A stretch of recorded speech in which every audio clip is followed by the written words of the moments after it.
students, welcome to online video class. Today we will discuss about contribution of Muslim system of education in the development of modern Indian system of education. मुस्लिम शिक्षा प्रणाली का आधुनिक भारतीय शिक्षा प्रणाली के विकास में योगदान।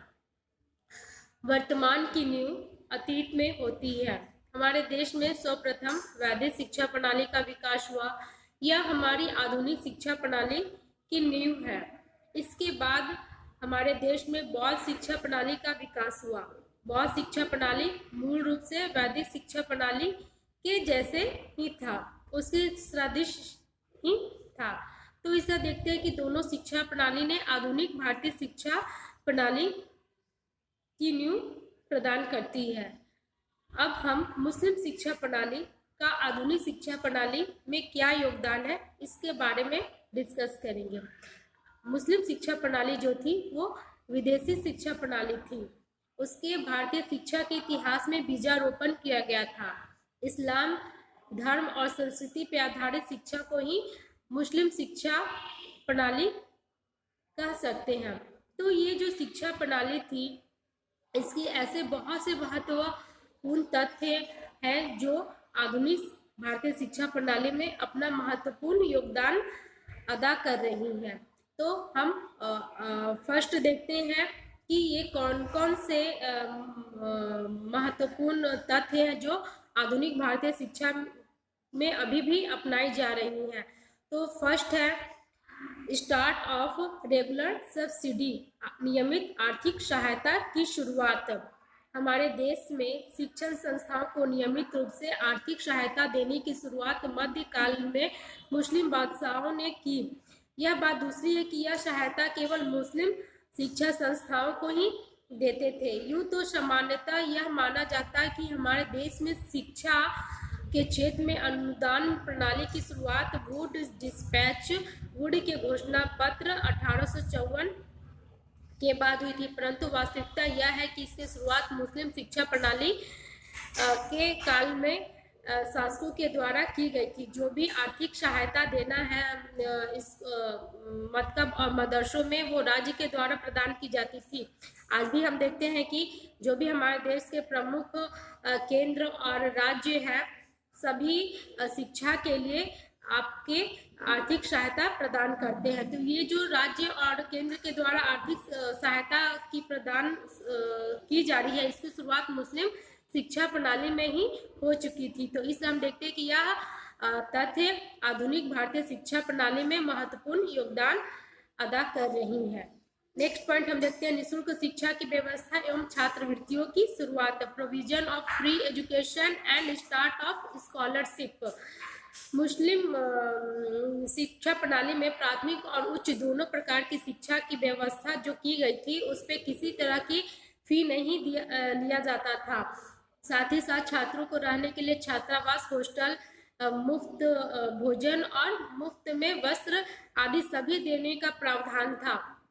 तो इससे हम देखते हैं कि शिक्षा जो थी वो निःशुल्क थी, उस पर किसी तरह का फी नहीं लिया जाता था। और साथ ही जो छात्र योग्य होते थे, जो मेधावी होते थे, उन्हें छात्रवृत्ति प्रदान की जाती थी। उनकी आर्थिक स्थिति को देखते हुए उन्हें आर्थिक सहायता प्रदान की जाती है। तो ये जो हमारे वर्तमान भारत में मॉडर्न इंडियन एजुकेशन में जो निःशुल्क शिक्षा देने का प्रावधान है, जिसके तहत RTE राइट टू एजुकेशन के थ्रू 6 to 14 ईयर्स के एवरी चाइल्ड को फ्री एंड कंपलसरी एजुकेशन जो दिया जा रहा है, वो मुस्लिम शिक्षा प्रणाली के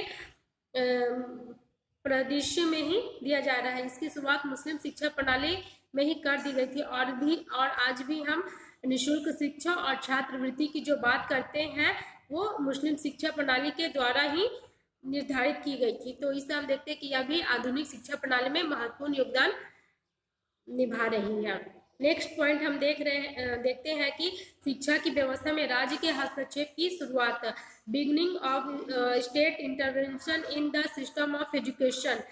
वैदिक काल में हमने देखा कि जो शिक्षा का नियंत्रण था वो गुरुओं के हाथ में था। बौद्ध काल में या बौद्ध मठों के नियंत्रण में था। लेकिन मुस्लिम शासनकाल में मुसलमान शासकों ने मकतब और मदरसों को आर्थिक सहायता देने के साथ उनकी व्यवस्था में भी हस्तक्षेप की शुरुआत की। जैसे उन्होंने पाठ्यक्रम निर्माण में अपना हस्तक्षेप किया, पाठ्यक्रम निर्माण में उन्होंने इस्लाम धर्म और संस्कृति की शिक्षा पर विशेष प्रावधान किया। उसके बाद उन्होंने छात्रों के प्रवेश, साथ ही साथ शिक्षकों की नियुक्ति, ये सारे जितने भी पक्ष थे शिक्षा के प्रमुख पक्ष उन्होंने अपने हाथों में ले लिया। इससे हम देखते हैं कि ये शिक्षा की व्यवस्था में राज्य के हस्तक्षेप की शुरुआत हो गई। आज भी हम देखते हैं कि हमारे जो भी केंद्र और राज्य सरकार है उन्हीं के द्वारा करिकुलम डेवलपमेंट किया जाता है। साथ ही स्टूडेंट का एडमिशन किस प्रावधान, किस मानक के आधार पर तय किया जाए, ये वही डिसाइड करते हैं। साथ ही साथ शिक्षकों की नियुक्ति भी केंद्र और राज्य सरकार इसमें महत्वपूर्ण योगदान निभा रही है। तो ये जो महत्वपूर्ण योगदान राज्यों के द्वारा करिकुलम से लेकर छात्रों के एडमिशन और शिक्षकों की नियुक्ति, ये सारी चीज़ों की शुरुआत मुस्लिम शिक्षा प्रणाली में कर दी गई थी। तो इससे हम देखते हैं कि यह जो पक्ष है, यह जो तथ्य है, यह आधुनिक शिक्षा प्रणाली में एक महत्वपूर्ण योगदान निभा रही है। नेक्स्ट पॉइंट देखते हैं, शिक्षा के विभिन्न स्तरों और वर्गों में विभाजन, different and class division of education. Muslim शासन काल में शिक्षा जो थी वो 2 स्तरों में विभाजित थी, प्राइमरी और हायर। प्राइमरी के लिए मकतब था और हायर के लिए मदरसा था। तो ये जो आपके दोनों स्तर की शिक्षा के लिए अलग अलग इंस्टीट्यूशन को भी बांट दिया गया था। तो आज भी हम देखते हैं कि आपके प्री प्राइमरी के लिए प्ले स्कूल है, किंडरगार्टन है, बालवाड़ी है, नर्सरी स्कूल है, और सेकेंडरी हायर के लिए आपके स्कूल हैं, और हायर एजुकेशन के लिए कॉलेज और यूनिवर्सिटी है। तो ये जो शिक्षा के विभिन्न स्तरों और वर्गों में विभाजन उनके इंस्टीट्यूशंस के आधार पर किया गया था, तो ये मुस्लिम शिक्षा प्रणाली के द्वारा ही किया गया था। तो इससे हम देखते हैं कि अभी आधुनिक शिक्षा प्रणाली मॉडर्न सिस्टम ऑफ एजुकेशन में एक महत्वपूर्ण योगदान अदा कर रही है। नेक्स्ट पॉइंट देखेंगे, मनुष्य के भौतिक एवं आध्यात्मिक दोनों पक्षों का विकास, development of both physical and spiritual aspect of man.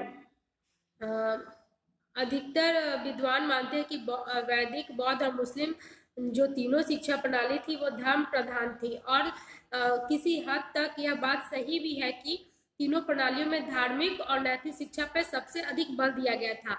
लेकिन जो नैतिक और धार्मिक शिक्षा की बात की जाती है तो हम देखते हैं कि मुस्लिम शिक्षा प्रणाली में गुरु और शिष्य दोनों का जीवन सादा और के स्थान पे ऐश्वर्य जीवन जीते थे। ऐश्वर्य भोग इस शिक्षा प्रणाली का एक प्रमुख उद्देश्य था। आधुनिक भारतीय शिक्षा प्रणाली के प्रत्यक्ष रूप से तो मनुष्य भौतिक विकास में ही बल दिया जा रहा है, और परोक्ष रूप से आध्यात्मिक विकास की मांग की जा रही है। मतलब कि अगर हम बच्चे को एजुकेशन दे रहे हैं तो वो कैसे अपने आने वाले जो भी संसार है उसमें कैसे भौतिक सुख सुविधाओं का अर्जन कर सके, इससे रिलेटेड हम शिक्षा देने की बात करते हैं। साथ ही साथ उनके जो शिक्षा का अंतिम उद्देश्य है वो आध्यात्मिक उन्नति करना है। तो इससे हम देखते हैं कि मुस्लिम शिक्षा प्रणाली में मनुष्य के भौतिक और आध्यात्मिक दोनों पक्षों के विकास पर अत्यधिक बल दिया गया था। यही कारण है कि मुस्लिम शिक्षा प्रणाली में मोहम्मद साहब ने आध्यात्मिक शिक्षा को धर्म से जोड़कर मानते थे। आज भी हम लोग आध्यात्मिक शिक्षा को धर्म से जोड़कर मानते हैं, और भौतिक शिक्षा को मनुष्य के सुख सुविधाओं से जोड़कर मानते हैं। तो ये जो दोनों शिक्षा की बात की जा रही है, इस दोनों तरह की शिक्षा मुस्लिम शिक्षा प्रणाली में विशेष फोकस किया जाता था इस पे। तो आज भी हम लोग आधुनिक शिक्षा प्रणाली में भौतिक और आध्यात्मिक दोनों शिक्षा पर के पक्षों पे विकास पर अधिक बल देते हैं।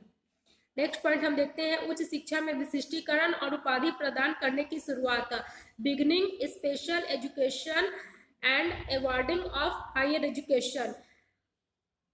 हमने आपको प्रीवियस क्लास में बताया था कि बौद्ध काल, वैदिक काल और बौद्ध काल में उच्च शिक्षा के विशिष्टीकरण की व्यवस्था थी, परंतु किसी एक विषय की ही साथ कला और कौशल अथवा व्यवसाय में विशिष्टीकरण की शुरुआत की गई थी। लेकिन शिक्षा में और व्यवसाय में जो विशिष्टीकरण की बात की गई थी वो मुस्लिम शिक्षा प्रणाली के द्वारा ही की गई थी। साथ ही साथ विभिन्न क्षेत्रों में विशिष्टीकरण योग्यता प्रदान करने वाले छात्रों को उपाधि प्रदान की जाती थी। तो मुस्लिम शिक्षा प्रणाली में छात्रों को उनकी विशेष योग्यता के आधार पर उपाधि प्रदान की जाती थी, जिसमें उन्हें आमिल, काबिल और फाजिल की उपाधि प्रदान की जाती थी।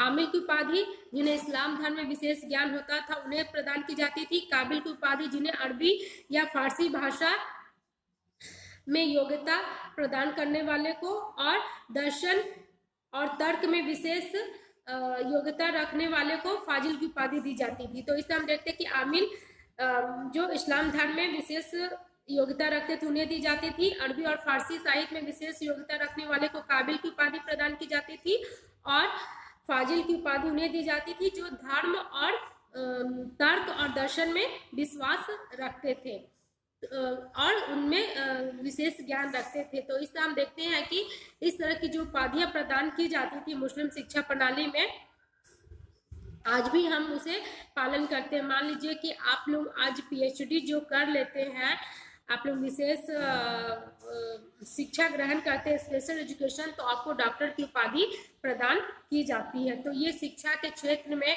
एक नई पहल की शुरुआत की गई, उपाधियों को प्रदान करना। आज भी हम शिक्षा के साथ साथ विभिन्न क्षेत्रों में उपाधियां प्रदान करते हैं।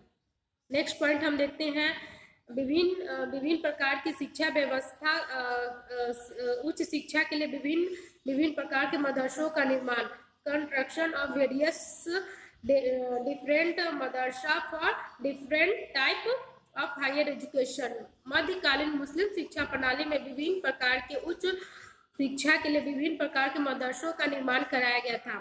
हमारे देश में उच्च शिक्षा स्तर पर विशिष्टीकरण इसी पहल के आधार पर शुरुआत की गई थी। आज जो हम उच्च शिक्षा के जो केंद्र देखते हैं, आपके जो हमारे स्कूल, कॉलेज और यूनिवर्सिटी है, महाविद्यालय और विश्वविद्यालय, इसकी स्थापना इसी तर्ज पे की गई थी। मुस्लिम शिक्षा प्रणाली के विभिन्न प्रकार के उच्च शिक्षा के लिए विभिन्न प्रकार के मदरसों का निर्माण आज के संदर्भ में महाविद्यालय और विश्वविद्यालय के रूप में अंकित है। तो इसे हम देखते हैं कि मुस्लिम शिक्षा प्रणाली आधुनिक शिक्षा प्रणाली में विभिन्न उच्च शिक्षा के विभिन्न केंद्रों का निर्माण जो कर रही है वो एक महत्वपूर्ण तथ्य है।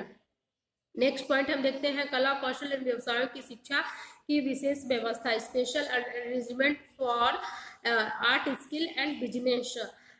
हमने आपको बताया था कि मुस्लिम जो शासक जो थे वो कला कौशल के प्रेमी थे, साथ ही साथ में ऐश्वर्य भोगी भी थे। तो यही कारण थे कि उन्होंने कला कौशल और विभिन्न प्रकार के व्यवसाय की शिक्षा पर विशेष बल दिया। आज भी हम देखते हैं कि अपने लाइफ को इजी बनाने के लिए हम लोग art, skill and different type के बिजनेस, प्रोफेशनल एजुकेशन पे फोकस करते हैं। मतलब समान शिक्षा लेने के बाद हम लोग स्पेशल एजुकेशन जो लेते हैं अपने सांसारिक जीवन को सुखमय बनाने के लिए।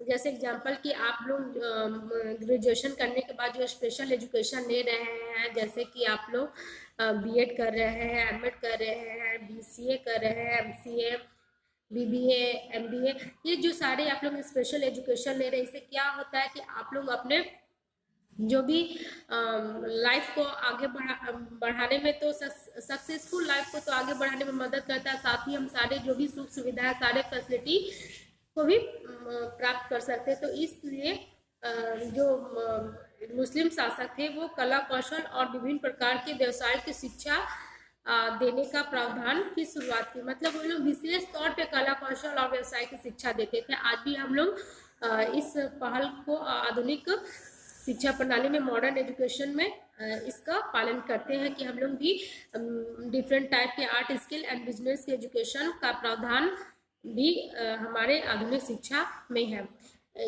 तो इससे हम देखते हैं कि जो हमारे आपके मुस्लिम शिक्षा प्रणाली के बहुत सारे ऐसे तथ्य हैं जिनके द्वारा हम आधुनिक शिक्षा प्रणाली में महत्वपूर्ण मान सकते हैं। जैसे कि आपका आज जो हम मकतब व मदरसा देख रहे हैं, मुस्लिम शिक्षा प्रणाली का ही बहुत बड़ा योगदान रहा है कि आज हमारे देश में बहुत सारे ऐसे उल्लेखनीय मकतब व मदरसा है जहाँ शिक्षा दिया जा रहा है, साथ ही अरबी फारसी भाषा का ज्ञान कराया जा रहा है। ये सारी जो अरबी फारसी भाषा मकतब मदरसा का निर्माण है, ये मुस्लिम शिक्षा प्रणाली की ही देन है। तो इस तरह हम देखते हैं कि मुस्लिम शिक्षा प्रणाली आधुनिक शिक्षा प्रणाली के लिए बहुत महत्वपूर्ण रहा है और महत्वपूर्ण योगदान दे रहा है, जिसमें आपको नियमित रूप से आर्थिक सहायता प्रदान करना, निःशुल्क शिक्षा का प्रावधान, छात्रवृत्तियों की प्रदान करना, शिक्षा की व्यवस्था में राज्य का हस्तक्षेप, मनुष्य के भौतिक और आध्यात्मिक दोनों पक्षों के विकास पर जोर देना, कला कौशल एवं व्यवसाय की शिक्षा पर विशेष बल देना, ये जो सारे पक्ष हम लोग मॉडर्न एजुकेशन में अपना रहे हैं, तो ये सारे मुस्लिम शिक्षा प्रणाली के द्वारा ही अपना रहे हैं। तो इससे हम देखते हैं कि मुस्लिम शिक्षा प्रणाली आधुनिक शिक्षा प्रणाली में महत्वपूर्ण योगदान निभा रहे हैं। आई होप कि आप लोगों को यह वीडियो क्लास पसंद आया हो। आज हमारा ये topic medieval period Muslim system of education and हुआ।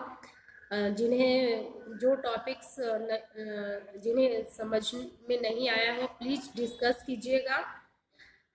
Take care and thank you.